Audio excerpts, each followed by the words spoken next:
మేడారంలోని సమ్మక్క సారక్క జాతర వైభవంగా కొనసాగుతుంది. కోట్లాది మంది భక్తులు ఈ యొక్క జాతరకు తరలి వస్తున్నారు. అయితే ఈ యొక్క జాతర ఏర్పాట్ల గురించి మొత్తం మంత్రి సీతక్క ఇక్కడ దగ్గరుండి పర్యవేక్షిస్తున్నారు.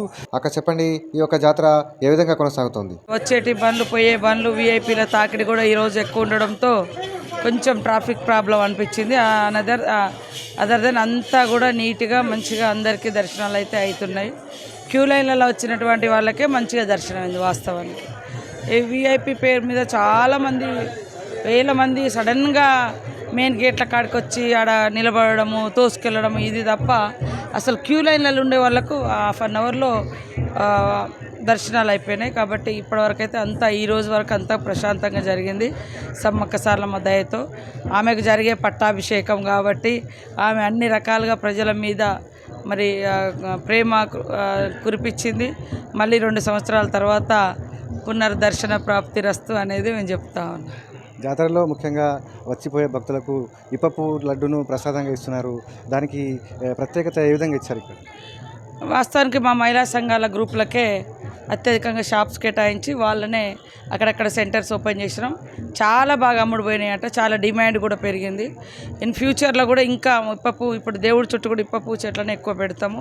ఎందుకంటే సమ్మక్క సారలమ్మ ఒకప్పుడు వారు తిన్నది కానీ, మా చిన్నతనంలో మేము తిన్నది కానీ ఇప్పపు. వాస్తవానికి ఇప్పపులో ఆరోగ్యం కూడా ఉంది, మళ్ళీ న్యాచురల్ ఉంది. ఎండబెట్టుకొని తినొచ్చు, ఉడకబెట్టుకొని తినొచ్చు, ఇప్పపు ఛాయ్ చేసుకోవచ్చు. ఊళ్ళల్లో ఈ గుడుంబాల వాటికంటే ఇప్పపు మా తండ్రులు తాతలు ఇప్పపు కాగబెట్టుకొని సార లెక్క చేసుకొని తాగిర్రు. వాళ్ళు హెల్తీగా ఉన్నారు. కానీ ఇప్పుడు జరిగేటివన్నీ చూస్తున్నాం కదా.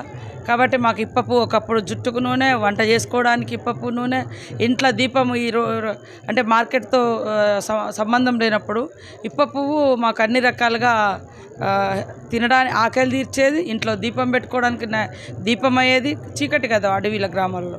తర్వాత వంటలు చేసుకునేది. జుట్టుకు కూడా ఇప్పపు వేంపు మంచిగా కాగబెట్టి, నూనె కాగబెట్టి దాంట్లో ఎల్లిపాయ వేసి పెట్టుకుంటే జుట్టు నల్లగా అయ్యేది చిన్నప్పుడు. ముఖ్యంగా ఇప్పుడు ఈ యొక్క మ్యూజియంలో కూడా మరి వివిధ ప్రాంతాల నుంచి వచ్చిన వారు సాంస్కృతిక సాంప్రదాయాలను ఇక్కడ నృత్యాలు చేయడం ఇవన్నీ కూడా చూస్తుంటే, ఈ యొక్క జాతరను చూస్తుంటే ఎట్లా అనిపిస్తుంది? వారందరికీ కూడా మీరు ఏం చెప్తారు? చాలా చాలా సంతోషం. ఇవన్నీ కూడా సాంస్కృతిక వారసత్వ సంపద. ఇవాళ సమ్మక్క సారలమ్మకు డోలి సప్పుడు ఇష్టము. అదేవిధంగా ఆటపాటలు అనేది కూడా మనకు కావాల్సింది ఆనందం, మనశ్శాంతి, ప్రశాంతత. సో ఈ ఆదివాసీ సమాజంలో అది ఎప్పటి నుంచో ఉంది. ఈ సొసైటీతో సంబంధం లేనప్పటి నుంచి కూడా అక్కడ వాళ్ళకు దొరికే వనరులు, వాళ్ళకు దొరికే అవకాశాలను బట్టి వాళ్ళ జీవనం సాగింది. ఇవాళ టీవీ ఉండాలి, కరెంట్ ఉండాలి అనేది ఈరోజు మనందరం అలవాటు పడ్డాం. కానీ మా తాత ముత్తాతలు అలా జీవనం సాగింది. కనీసం ఆనవాళ్ళైనా ఈ ఆటపాటల ద్వారా మేము ప్రదర్శించుకోవడం. గుడి చుట్టూ కూడా 7,000 బొమ్మలలో కూడా వెనకట చేపలు ఎట్లా పట్టేది, ఇప్పపు ఎట్లా ఏరుతారు, ఎట్లా ఏ దేవుడు ఎట్లుంటారు అన్నీ కూడా దాని మీద వచ్చినాయి. కాబట్టి అంటే ఆది మానవుని యొక్క జీవన విధానం ఆదివాసుల ద్వారా ఇప్పుడు మనం చూపిస్తున్నాం. ఆధునిక ప్రపంచానికి కూడా నేటి ఆది మానవుల యొక్క ఆనాటి ఆది మానవుల యొక్క జీవన విధానాన్ని ఈ ఆధునిక మానవులకు కూడా మన శిలల మీద చెక్కడం ద్వారా అర్థమవుతుంది. ఓహో, ఇట్లా మన జీవనం ఉందా అనేది. ఇప్పటి వరకు ఎంతమంది భక్తులు వచ్చారని అంచనా వేస్తుంది? దాదాపుగా 80 లక్షల వరకు దాటొచ్చని నేను అనుకున్నాను. అంటే ఇప్పుడు ఈ 3 రోజులలో 1 కోటి దాటిపోతా. అంటే నేను కూడా సరిగా అంచనా వేయలేకపోయినా ఇప్పుడంతా కొంచెం ఇటు అడావుడిలో ఉన్నాము.